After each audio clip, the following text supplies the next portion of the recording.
Hey everyone, welcome to this course on GDScript. If you want to create games and interactive experiences in a simple but powerful way, especially using the Godot game engine, this course is for you.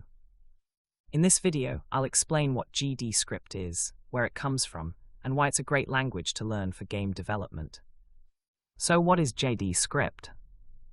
GDScript is a high-level programming language designed specifically for the Godot game engine.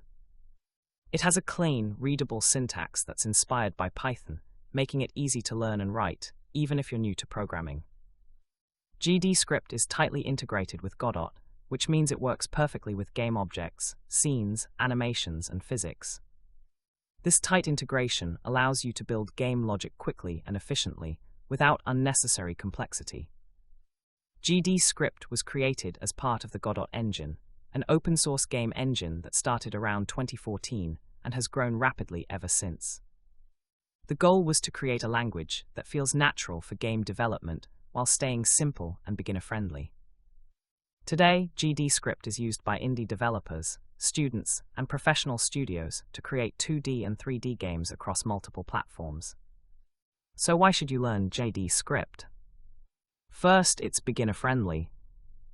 The syntax is easy to understand, making it a great first language if you're new to programming or game development.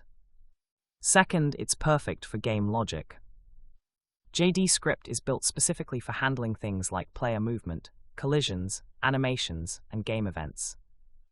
Third, Godot is free and open source. You can create and publish games without licensing fees, which makes it ideal for learning and indie development.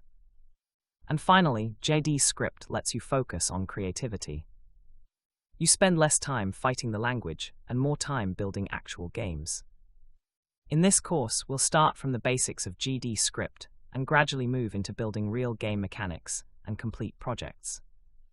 By the end of the course, you'll be confident writing GDScript and creating games with Godot. Let's jump in and I'll see you in the next lesson.